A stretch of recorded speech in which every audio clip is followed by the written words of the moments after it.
welcome to the undisputed heavyweight champion of the world show made for the fans by a fan. I am your host, as always, Richard Tiemann. This is the award-winning Fan Show.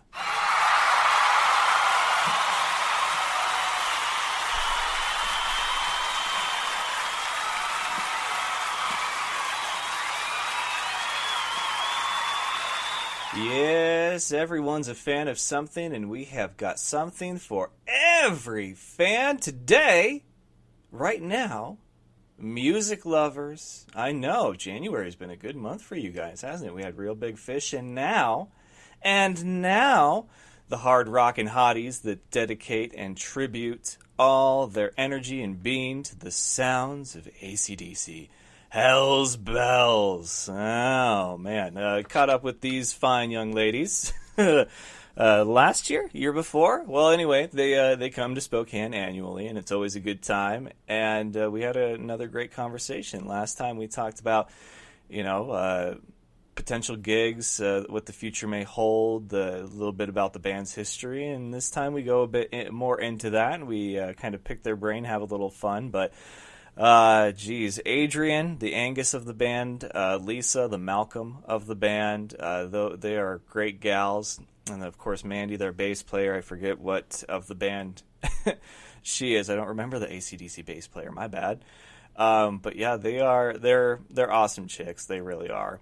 And for them to come in and damn near sell out a concert hall, like the Knitting Factory, playing other bands' songs, really is a testament to how good they are, not only at playing those songs in the way that they need to be played, true to the band, but they also put their own kind of spin on things, and they rock hard. They really do.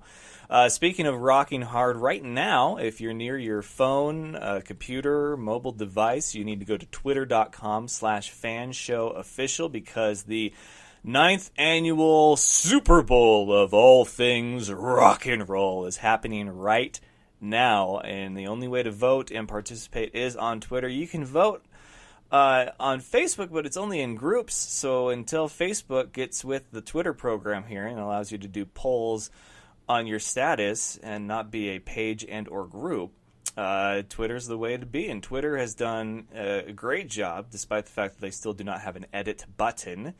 But they've done a great job of being able to tweet multiple things at once. A thread, it used to be where you had to have fingers of lightning and fury to get everything that you needed to say out there if it took more than, well, at the time, 140 characters, and now 280. So if you need to rant, Twitter has made it so that you can rant. You can't go back and edit your rant, but you can rant your little ass off.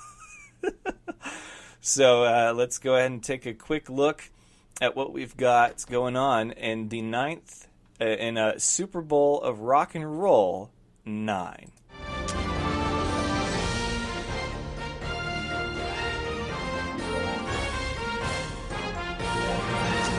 Now, of course, for those of you that don't remember how this works, it is a 64-band single elimination tournament. And we have 4 categories: classic rock, rock, pop punk or punk rock, and alternative rock.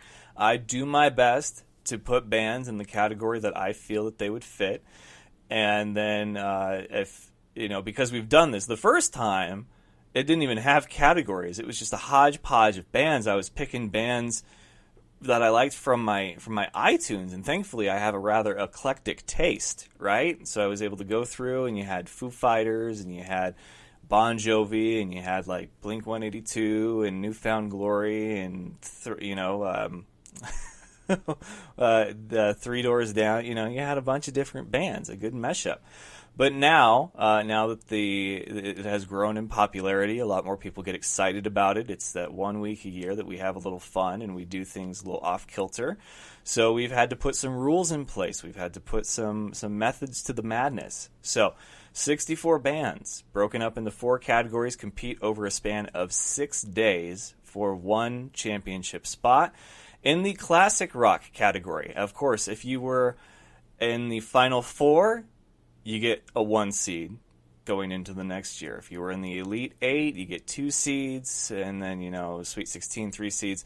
Anything beyond the second round, though. Like, if you were eliminated in the first round, or if there was a close vote for you in the first round, or if you got blown out in the first round, eliminated or blown out, or if there was a close vote, or if people thought maybe you drew the short straw on getting a bad matchup.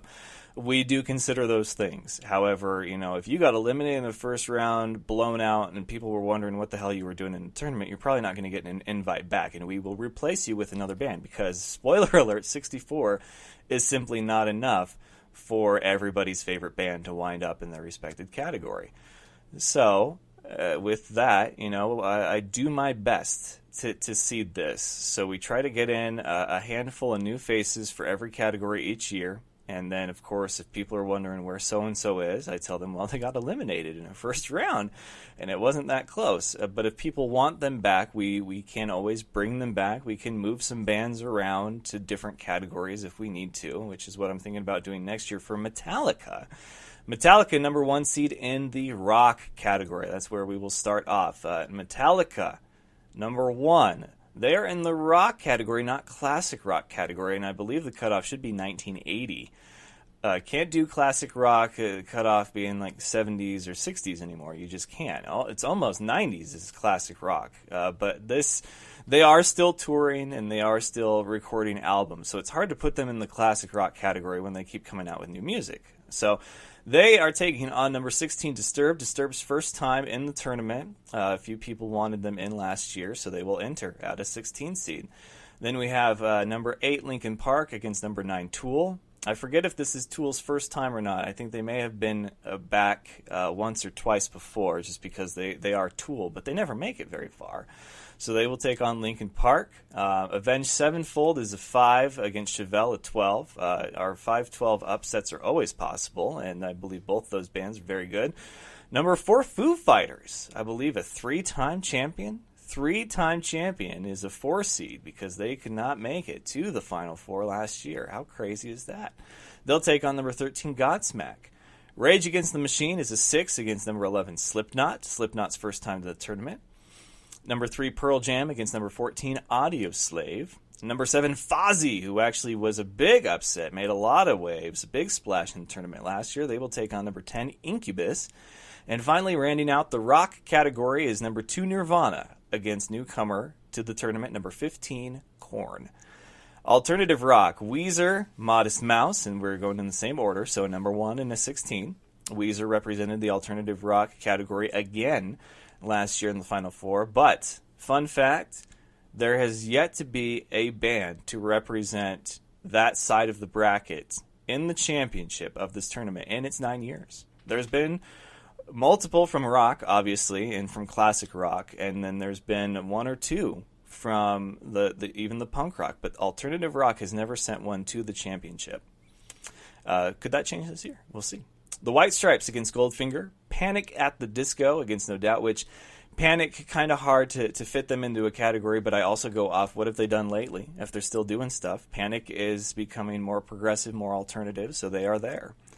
Jimmy Eat World against Real Big Fish. 2 very different bands, but where do you put Real Big Fish? Except in the alternative, there is not a ska category, simply not enough bands to necessitate a ska category. And then we have My Chemical Romance against Muse. The Killers against brand new to the tournament, to the music scene, really, the Interrupters. Very excited about that. I hate that they're a 14 seed, but I'm excited to see what they can do. Oasis against first-timers, the Arctic Monkeys. And Sublime, number 2, always makes a deep run in the tournament against Jet. On the punk and the pop-punk side of things, we have number 1, Green Day against newcomer Story of the Year. They may have been in before, but they got eliminated. We'll see. They could get curb stomped again this time. Social Distortion against Sum 41. That's a very close vote right now.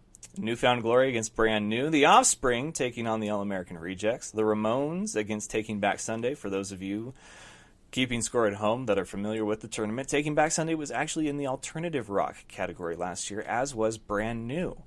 But Goldfinger found themselves in the pop-punk category, and then, of course, the Interrupters being a new face. We kind of just put them over there. We switched a few things around, and we can do that. As long as they don't advance past a certain point, we can move bands around if needed.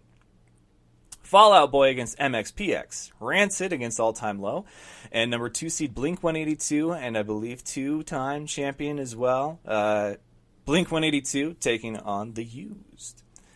Then in the category that it seems like all bets are off, man, we've got the reigning, defending, undisputed champion, 2-time champion at that, Queen against Kiss. Journey, Motley Crue. Rush against newcomer Van Halen. I know, how crazy is that? But there wasn't a lot of people until last year. It's just like, hey, where's Van Halen? Well, they're there now. Def Leppard against Bon Jovi. Aerosmith against first-timer Iron Maiden. AC/DC against first-timer Pantera. And again, I know some of you guys are like, what do you mean first-timer? This is the classic rock category. There is a lot of great classic rock bands. One band that is not in the tournament this year that was last year is the Beatles. Beatles, I think, went up against Led Zeppelin. That wasn't pretty. Guns N' Roses against The Who. And finally, Led Zeppelin, number 2 seed against Slayer. Slayer, first time to the tournament. So all of those are live right now. That left side of the bracket, the classic rock and punk rock, that's only got a couple hours left to vote. So please go to the Fan Show Twitter page at Fan Show Official, twitter.com/fanshowofficial, and vote. Vote and retweet. When you vote, you retweet. There should be, for every vote, a retweet. That's just my thoughts on it. So here are the ladies of Hell's Bells. Enjoy. All right, Fan Nation, here once again at the Knitting Factory with the Lady of Hell's Bells. We've got Adrian. Hello. Lisa. Mandy. Judy. Judy.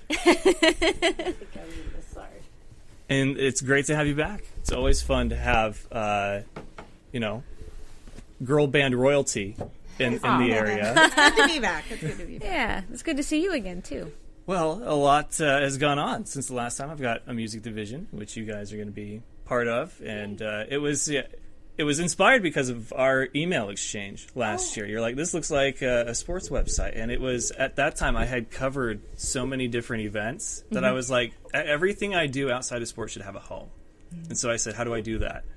So I was looking at my logo, and I was like, well, the football is a giveaway, but if I change that and change the color scheme, I can do whatever I want. So we have a music division now. And the cassette tape, I will admit, inspired by you guys, 80s rock, so that's a little nod to you guys. Love it. Ben, that was like what I was going for. I was like, I saved up $10 so I could buy the She's So Unusual cassette tape. Cyndi Lauper. That's awesome. Yeah. So you guys always have a good crowd here in Spokane. And I was talking to Real Big Fish last week because the last time that they were in, they were doing their 20-year anniversary of one of their albums. This time, though, 2 years later, they were touring a brand new album they just put out. So I was talking about nostalgia and how you see a lot of pop culture stuff played to nostalgia, whether it's movies, TV, music, and where other bands would keep doing 10, 20-year anniversaries of stuff, they're putting out new albums. You guys, do you consider yourselves a nostalgia act? Yeah, but we don't write. You know what I mean? I like when you say Real Big Fish, that's Sublime, right? They're ska. Oh, ska. Okay. Yeah. Okay. Oh, I thought it was like another tribute band. Okay, so they're an original band. Yeah, they're an original band. Oh, okay. Yeah. Well, we don't get the opportunity of getting to write and put stuff out. We just, bring AC/DC to people. But next year is our 20th anniversary, so that's pretty exciting. Well, how does that make you feel? Old. I would have said the same thing. Old. Nostalgic. I didn't think it would last this long. Did you? No. Yeah. Back in the day, we always like, well, this has probably got, what would you say, another 5 years? Yeah. And here we are 20 years later. Yeah. We're just having too much fun, I guess. Yeah. And now, I think, Lisa, last time we saw you are one of the founding members, right? You were one of the original, or was that Mandy? Mandy was, yeah. okay. The three of us have been in it the together longest? the longest but Mandy's been in it the longest of all of us. So I do have to say that there was a bass player before me for roughly 6 months at the very beginning, but that's Heather Moritz now, but she's a friend of mine, so I wanted to give her a little shout out. 20 years, does that blow your mind? It does blow my mind. You're like, we've been playing Time. AC/DC tunes for 20 years. It goes by so fast, especially when you're having fun. Mm-hmm. It's cliche, but it's true. Yeah, No. I agree with that. My wife, who will be here a little later, big fan of yours. She was you guys were the first concert I bought her tickets to go to. She did not go with me, and we weren't officially dating. That was my long shot in the dark. To be like, if this doesn't work, I don't know what'll work. But she was wanting to know how you guys pick your sets, because AC/DC has released albums in that 20-year time. So I imagine you guys have like a roundtable discussion kind of thing. Be like, how do we want to approach this year or this show or this tour? Like, what goes into it? Every once in a while, I'll do like a fan. What song do you want to hear? Ask the fans, what do you want to hear next? And so that's why Who Made it onto the set list. But should I talk about next year? Maybe not reveal too much, but you can tease whatever you want. You guys are allowed to tease whatever you want. Sometimes we put songs on there that are our personal favorites. That sometimes isn't necessarily the crowd's personal favorite, but but we've done that. We're playing it, and damn of course, any tribute band understands that you have to play. You definitely have to play some of the popular stuff that everybody knows and likes. The general population. And then we try and throw something in there from time to time for like the really hardcore fans, and that's just kind of how we do it. None of us we don't live in the same place. Everybody's spread out in different states, so we don't get a lot of rehearsal time either, which could make switching the set list up a little bit difficult, but we manage. We have some plans. And yes, talking about our 20th anniversary next year, we do want to do something different. I don't want to reveal too much, but we got some tricks we're going to Pyro? pull out. You're going to pull out the pyro? I'd love to do some pyro, but in terms of the set list and what we're going to do. So in the past, we've done full album sets. And so we're going to put something like that out, but I'm not going to tell you which ones. I was going to ask, do you guys get different set times depending on where you're playing or with who, or is it the same set time? It's pretty much the same set time every time, unless for some reason the venue needs us to play a shorter boo on set. But for the most part, we play a standard amount of 90 minutes. We're trying to get on earlier these days because we are older. And it's pretty difficult. I don't know, I'll speak for myself, but 11 p.m. is really a challenge now. Used to 20, for me, 18 years ago, it wasn't that big a deal, but it's hard.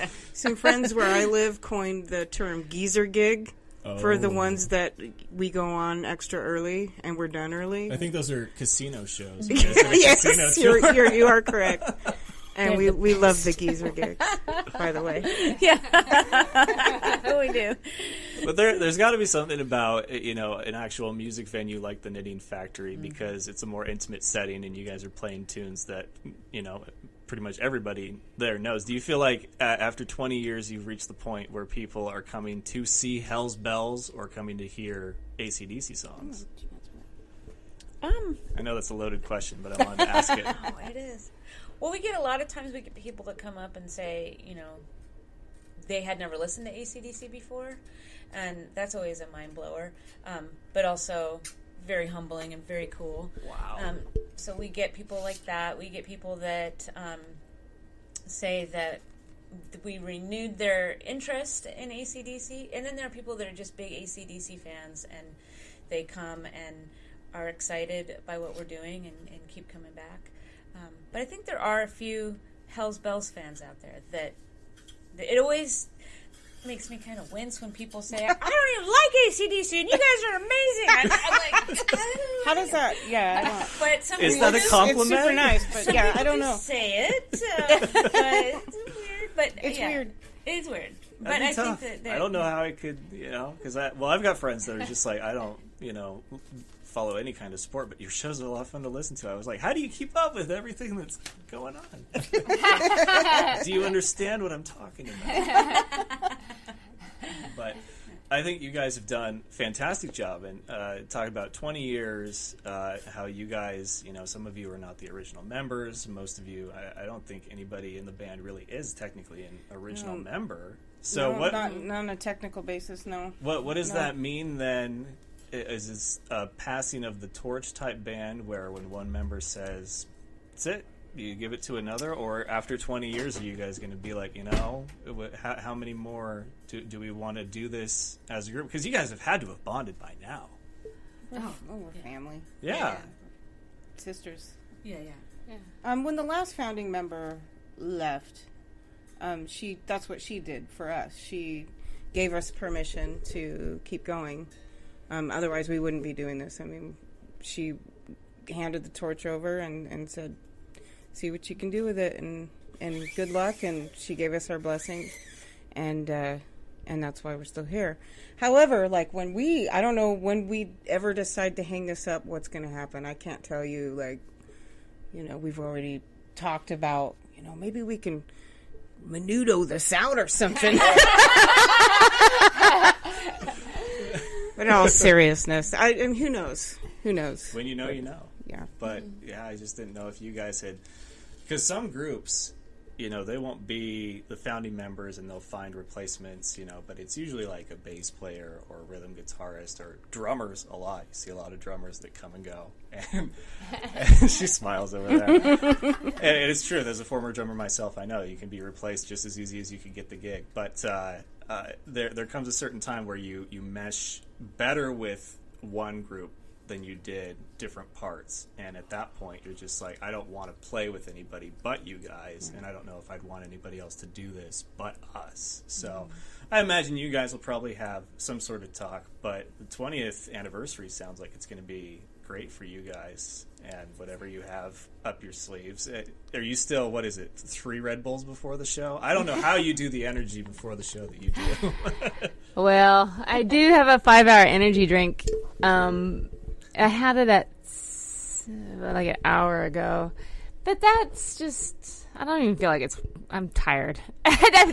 What gets me going is the rhythm section. It's really solid, and it's done well, and so that gives me a lot of support. And then also the crowd is another source of energy for me, and just my love of the music and my love of performing and taking this character that Angus created and taking it into a further direction of ridiculousness. Because for me, it's about it. For me, it's important to not, as a woman, to present myself in a way that's comedic rather than like, oh, I'm so beautiful. It's not. That's not my shtick, So, and that's okay for other people, but I just want to, do something different for performing as a woman and doing rock and roll. And because also as a rock and roll woman, the people that are popular, they have a sexuality to them and maybe a kind of a stage presence that's like, I'm so cool. And for me, it's nice to be able to get up and just be like, woohoo, let's rock and be silly and have fun and, really get into the music and stuff. That's fair enough. Yeah. So, 20 years, is there anything that you guys look back on that you wish that as a group you would have done by now, or that you think, that'll be maybe the last thing that you do as a group? We've always wanted to play Europe, and that's just never been something that has happened for us. Or Australia. Yeah. We talked football games last time because they always do Hell's Bells on 3rd down, and you guys, they can just put us in the stands as the pep band, and we'll just play that all day. Oh my God! Chorus of this over and over and over again. I'm down. 3rd down. 3rd down. Down, 3rd down. Yeah. Now you guys are from all over, but you do a lot of the stuff in the Pacific Northwest. Is there a reason behind that? It's where we're from. I mean, okay. We built. People really just dig us here, big time. I mean, we would love to have that kind of fan base on the East Coast. It's just we just haven't been able to create that for ourselves. We've got one really cool New Jersey gig that seems to crop up every year, but we've never been able to find something to put next to it to build. So That's another thing. I mean, it would be so wonderful to be able to, excite as many people that are as excited for us here in the Pacific Northwest. It would just be so great if we could build that in the Midwest and the East Coast, because it's not really existing for us at that point. Yeah, it's really hard. Because we don't get in a van and tour anymore, and the way live music is ingested now. I mean, when we started, playing during the week was kind of working. I mean, the way the culture was, and you could do it. And nowadays, you cannot play during the week. You can't play Thursday. Thursday used to be Little Friday. Now it's like, nope. It's nope. No, Friday's like, can we be done by, I got to be home at 11. You know what I mean? That's how people feel about live music on Fridays. Wow. So, yeah, I don't know. I digress. You speak. Well, Lisa, Mandy, we'll wrap up with you guys. Last question. Anything not Europe or, playing abroad that you guys have thought would have happened in 20 years, or that you want to make sure you do, now that 20 years coming up and you don't know what the future holds? I want to play a Seahawks game. There you go. I know. That's awesome. I can go with that. That's cool. For sure. Yeah. Didn't you say you have to pay to play there though? If you I think that's it's Looked into it. Yeah, they're like, nope, you pay us. Yeah. So we probably won't do that, but it would be fun. just set up in the parking lot, tailgate. People would dig it. I mean, you guys have got to have a lot of your own stuff now, where you can make a impromptu outdoor. Yeah, we could do. Well, the other thing. Maybe we could play at the airport. They have those airport. Oh my God! That would be hilarious! We spend enough time there. Brilliant. AC/DC tribute Peruvian flute band. I know. Do you want to tell them your the thing that we're doing tonight to support the airport folks, the TSA thing? Oh. Okay. You don't have to, but I think it's a nice. Yeah, no, I went on the way to the airport in Austin. I was like, ooh, I'm going to give the TSA guys some money. I have some money. And so I went up there. They're like, we can't take that. But there were some ladies in front of me that were giving gift cards to TSA. They're like, go talk to the supervisor. And so when I went to the supervisor, these women were doing grocery store gift cards. And I was like, can I give you cash? She's like, no, we can't take cash, but we can take gift cards. And I was like, well, is there anything I can get on the airport here in Austin? She's like, no. And I'm like, well, so I thought about it. I was like, well, what about, I'm going to Spokane. So I sussed it out in Spokane. So we're raising a little bit of money tonight. We put a bucket out, and we're going to take the money up to the TSA agents tomorrow and give them whatever we raise. I already threw in 20 while I was at the airport and asking them, like, how does this work? What can we do? And so anyway, yep, we're accepting donations to take to TSA so they can eat and drink for free while they're on the job. We did want to do the Harvest Food Bank, but it's closed on Saturday, Sunday, so I don't have any way to, so we just decided to support the people at the airport working. That's cool of you guys. Yeah. I know I spend a lot of time up in the air and flying all over the place, so I get it. Yeah. Well, you guys have a great show. I'm excited for 20, so you need to hurry up and get this one done so that we can get to the 20th anniversary. I know you've got something cooked up. It's just that look in your eye.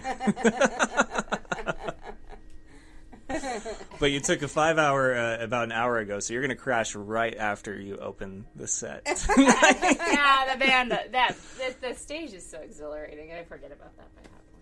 Usually, like, halfway through the set, I'm like, man, I really want a piece, some alcohol. That's what happens. That's what usually happens. What's a vodka? All right, well, guys, ladies, thank you so much. Thank As you. always, Thank you. always a Nice to pleasure see to you talk again. to you guys. We'll send you some shirts with the logo. So that'll. Thank you for the inspiration. I do appreciate that. Thank you. Thanks All for right, having from me. the green room at the Knitting Factory with Hell's Bells, and thank you again. All right, it's always a pleasure to talk to the ladies of Hell's Bells, and they're so fun. Like, did you gather as much from that little conversation that we had? They're fun. They love having fun. That's probably why why they do it. But next year is their 20th anniversary. Cannot wait for them to come to Spokane with that. But, man, this last show, this was another great show from them. Them and Elephant Gun Riot, they always perform their asses off. They're always awesome. So go and make sure that you're checking out Hell's Bells and, of course, Elephant Gun Riot. They've got another show coming up early February. So Fan Show Music Division is bumping right now, as they say. Don't forget to go vote for the Super Bowl of all things rock and roll on the Twitter page right now. And yeah, that is going to do it from us here at the Fan Show. Once again, your host Richard Tiemann is out for the evening. So until next time, ladies and gentlemen, it's all fun and games until you butt fumble. Good night. Do you remember the time that Mark Sanchez ran into his player's butt? That was funny sports. Thank you for having me on the show, man. I love the Fan Show.